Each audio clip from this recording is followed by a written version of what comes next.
अस्सलामुअलैकुम स्टूडेंट्स। हमारा chapter number 4 का जो आज लेक्चर नंबर 12 है, जिसमें हम लोग आज डिस्कस करेंगे computer in office automation and e commerce के बारे में।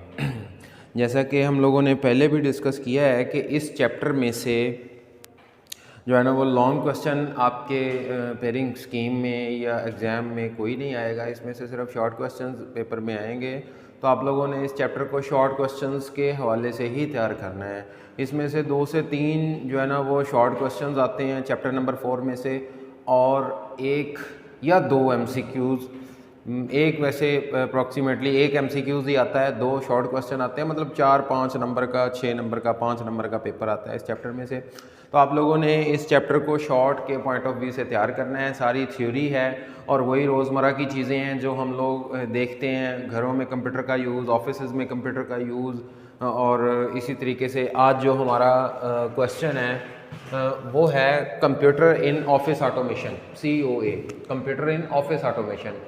तो हमने असल में इस क्वेश्चन में जो मेन थीम है कि हम कंप्यूटर को ऑफिस के अंदर, ऑफिस की ऑटोमेशन में कैसे यूज़ करते हैं, यानी कि जो कंप्यूटर सिस्टम है वो ऑफिस के टास्क किस तरीके से परफॉर्म करता है, कौन से वो वेज़ हैं जिनके थ्रू हम असल में ये कह सकते हैं कि ये तरीके हैं कि भाई कंप्यूटर जो है वो ऑफिस में इस्तेमाल हो रहा है।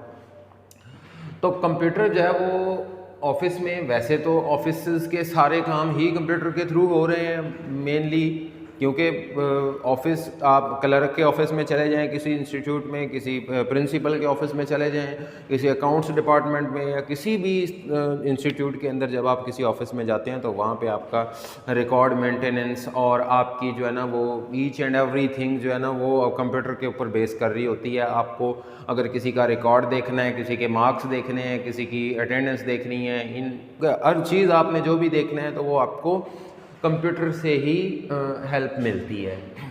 तो मेन जो चीज़ें हैं इसमें डॉक्यूमेंट मैनेजमेंट सिस्टम है कि DMS, ये शॉर्ट वर्ड्स में आ जाता होता है कि DMS क्या चीज़ है। DMS computer in office automation में सबसे पहले तो कंप्यूटर जो यूज़ होता है ऑफिस ऑटोमेशन में, ऑफिस के टास्क में, सबसे पहला काम हम कहते हैं जी वो डॉक्यूमेंट मैनेजमेंट सिस्टम में यूज़ होता है। अब डॉक्यूमेंट मैनेजमेंट सिस्टम क्या चीज़ है?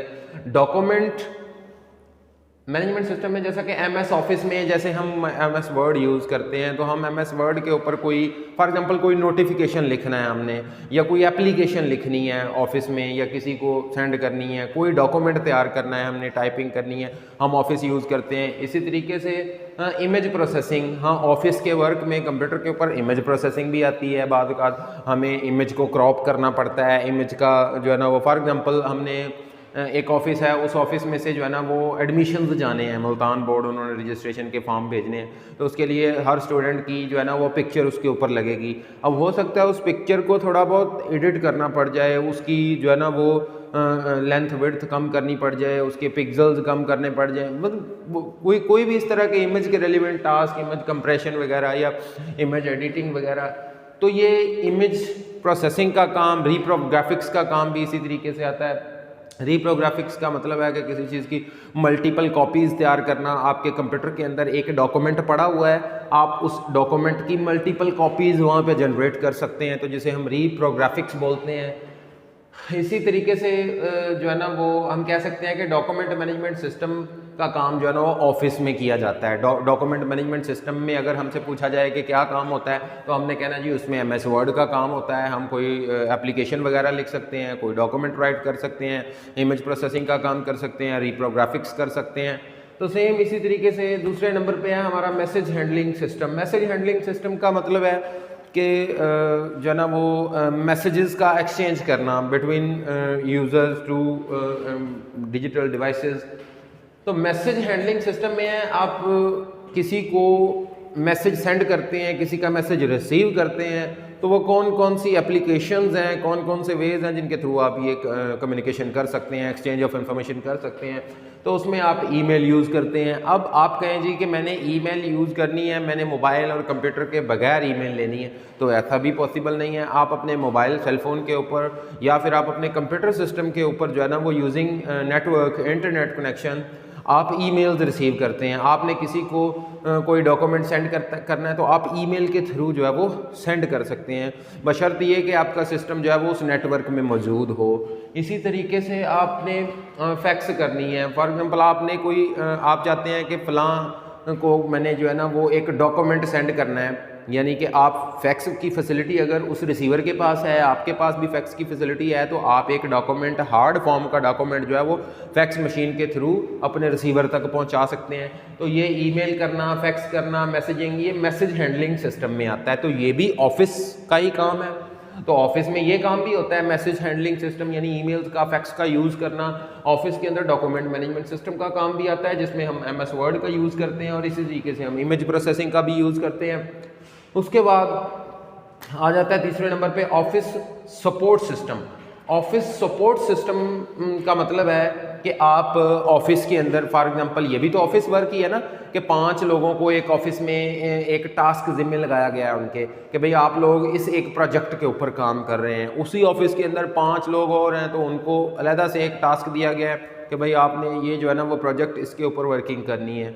तो वो 5 लोग डिफरेंट अपने सिस्टम्स के ऊपर बैठे हुए हैं, तो वो एक दूसरे के साथ कम्युनिकेशन कर रहे हैं, मतलब कंप्यूटर टू कंप्यूटर कम्युनिकेशन हो रही है, वो एक दूसरे के साथ डेटा इन्फॉर्मेशन शेयर कर रहे हैं। तो ये जो किसी एक टास्क के ऊपर मल्टीपल यूजर्स का, मल्टीपल जो है ना वो काम करने वालों का, एम्प्लॉइज़ का काम करना, इसे बोलते हैं वर्क ग्रुप कंप्यूटिंग करना। यानी किसी एक सेम टास्क के ऊपर हम कह दें जी आप 5 लोगों के ज़िम्मे ये काम है तो आप ये काम करेंगे, तो हम बोलते हैं कि ये वर्क ग्रुप कंप्यूटिंग है। और वर्क ग्रुप कंप्यूटिंग को परफॉर्म करने के लिए जाहिर बात है हम अपने सिस्टम के ऊपर कोई ना कोई एप्लीकेशन, कोई ना कोई टूल तो यूज़ करते हैं। तो वो एप्लीकेशन ही असल में ग्रुप वेयर का नाम दिया जाता है उसे, कि groupware is a software that is used to perform work group computing. Work group computing क्या है? The working the task on the task by multiple users in our office on a single project और multiple projects. किसी एक project के ऊपर, 2 project के ऊपर, multiple projects के ऊपर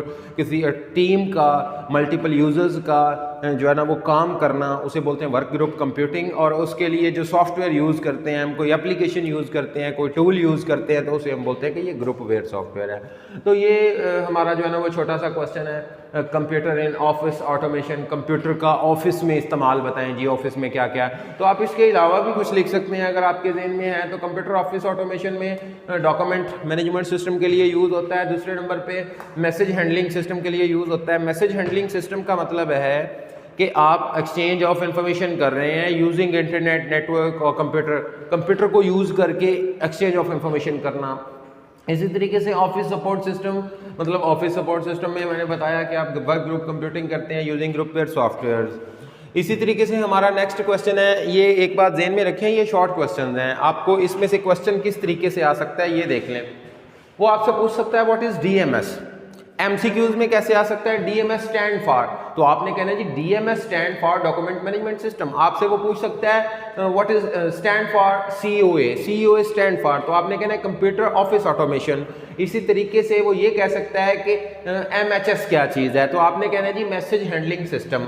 तो ठीक है, ये शॉर्ट क्वेश्चन भी पूछे जा सकते हैं और इसी तरीके से ये आपको MCQs में भी पूछा जा सकता है। तो आप लोगों ने 2-4 बार इसको तसल्ली से क्वेश्चन को रीड आउट कर लेना है और इससे आपके इजीली MCQs भी अटैम्प्ट हो जाएंगे और आपको जो है ना आपके शॉर्ट क्वेश्चन भी अटैम्प्ट हो जाएंगे। कोई इतना मतलब मुश्किल चैप्टर नहीं है, वो वही रोज़मर्रा की चीज़ें हैं कि कंप्यूटर ऑफिस में कैसे इस्तेमाल होता है। दूसरे नंबर पर हमारा क्वेश्चन है ई-कॉमर्स क्या चीज़ है। अब ई-कॉमर्स भी बड़ा एक फेमस सा कीवर्ड है कि ई-कॉमर्स क्या चीज़ है। ई-कॉमर्स है क्या चीज़ और role of e-commerce in daily life, हमारी रोज़मर्रा ज़िंदगी में ई-कॉमर्स का क्या काम है। अब ई-कॉमर्स का मतलब है इलेक्ट्रॉनिक यानी बिजनेस करना, ई-ट्रेड भी इसे बोलते हैं। इसको हम इलेक्ट्रॉनिक कॉमर्स को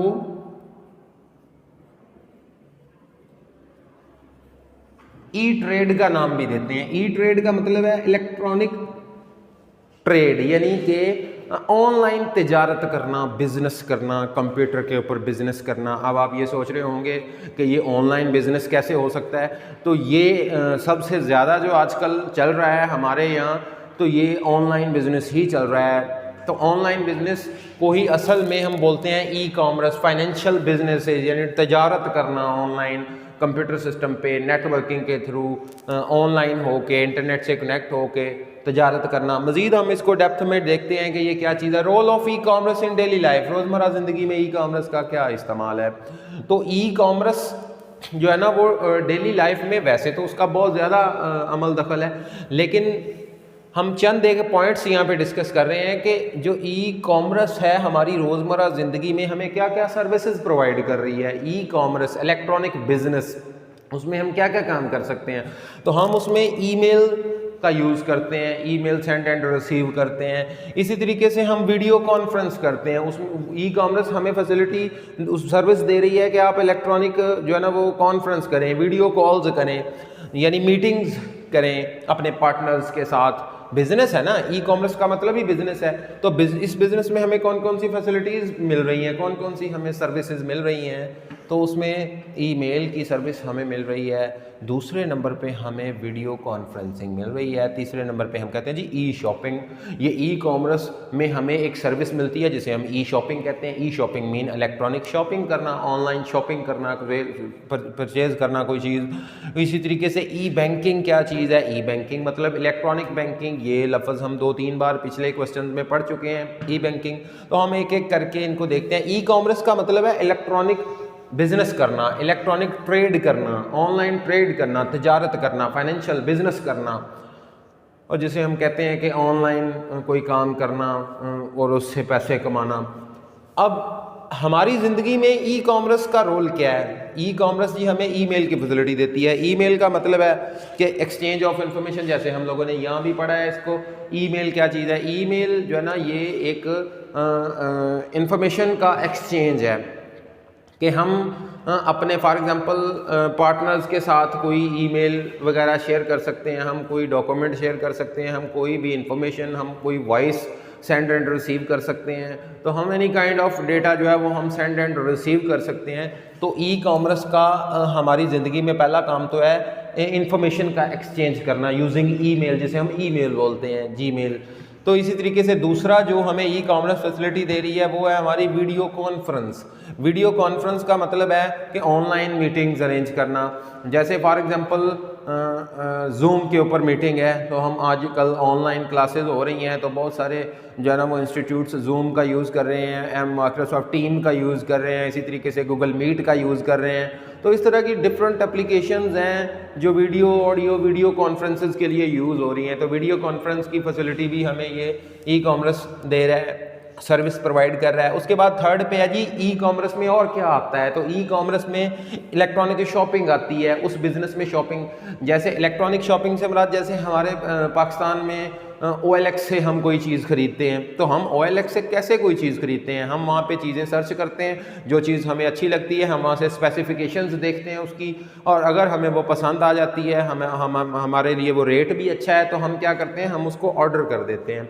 ऑर्डर करने के बाद वो चीज़ जो है ना वो विदिन 7 डेज़ और 14 डेज़ कुछ स्पेसिफिक टाइम इंटरवल के बाद वो डिलीवरी हमारे यहाँ हो जाती है। और जो ई शॉपिंग है उसके लिए जो पेमेंट मेथड है वो क्रेडिट कार्ड, डेबिट कार्ड ही यूज़ किए जाते हैं। तो असल में ई कॉमर्स में ये जो आजकल अमेज़ॉन का काम चल रहा है, ये भी आपका ई कॉमर्स में आता है। इसी तरीके से ईबे पे काम हो रहा है, तो ये भी जो है ना वो एक ई कॉमर्स है, इलेक्ट्रॉनिक कॉमर्स है, यानी बिज़नेस हो रहा है। बिज़नेस क्या हो रहा है कि भाई लोग कंप्यूटर पे बैठे हुए हैं।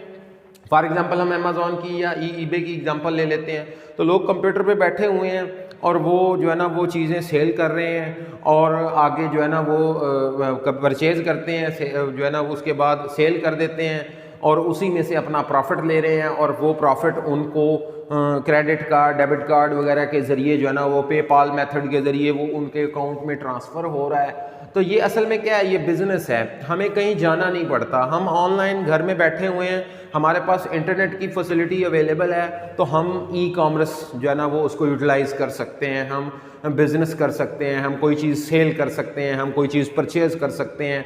इसी तरीके से ई कॉमर्स में ई बैंकिंग भी आता है। ई कॉमर्स के अंदर ही ई बैंकिंग है। ई बैंकिंग का मतलब इलेक्ट्रॉनिक बैंकिंग करना, इलेक्ट्रॉनिकली ट्रांजैक्शंस करना, इलेक्ट्रॉनिकली अकाउंट्स को मैनेज करना, इलेक्ट्रॉनिकली एक अकाउंट से दूसरे अकाउंट में डेटा ट्रांसफ़र करना, पैसे ट्रांसफ़र करना, अपने अकाउंट का स्टेटस चेक करना। तो ये सारा ई बैंकिंग के अंदर आता है। ई बैंकिंग से मुराद ये है कि एक जो अकाउंट होल्डर है ना, फॉर एग्जांपल एक बंदे का अकाउंट है, ठीक है, वो किसी बैंक के अंदर, तो वो क्या कर रहा है, वो अपने घर में बैठा अपने अकाउंट को मेंटेन कर रहा है। मेंटेन से मुराद ये है कि उसको पता चल रहा है कि भाई मेरे अकाउंट में इस वक्त जो है ना वो इतने पैसे हैं। फिर वो अगर किसी और के अकाउंट में ट्रांसफ़र करना चाहता है तो वो अपने घर बैठ के ये ट्रांजैक्शन परफॉर्म कर सकता है। तो ये क्या चीज़ है, ये सारी ई बैंकिंग ही है।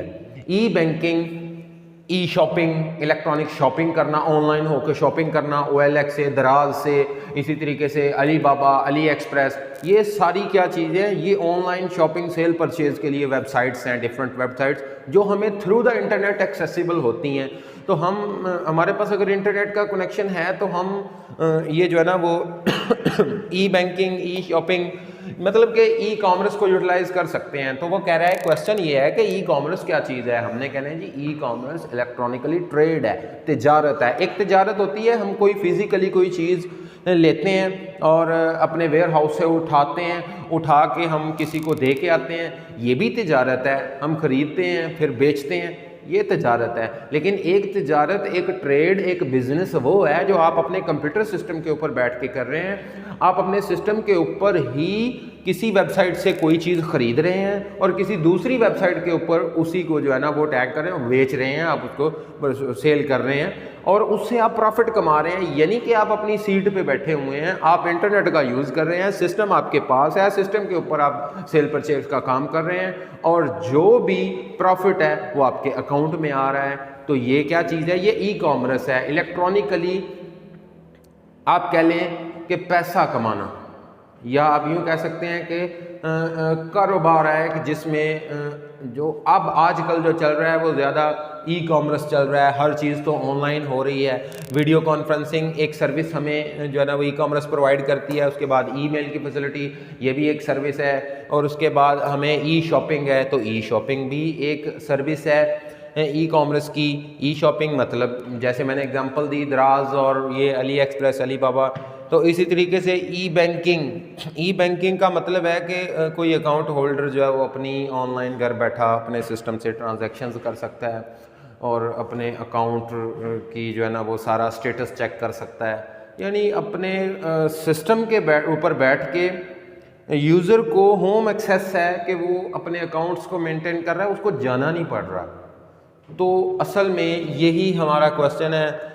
मज़ीद हम जो है ना वो नेक्स्ट लेक्चर में, लेक्चर नंबर 13 में इसको डिस्कस करेंगे। हमारे अप्रॉक्सीमेटली 1 या 2 लेक्चर्स में ये चैप्टर कवर हो जाएगा। वैसे तो ये एक लेक्चर का चैप्टर है, लेकिन हम इसको थोड़ा थोड़ा लेके चल रहे हैं ताकि आप लोग इसको अच्छे से जो है ना वो पढ़ लें, समझ लें।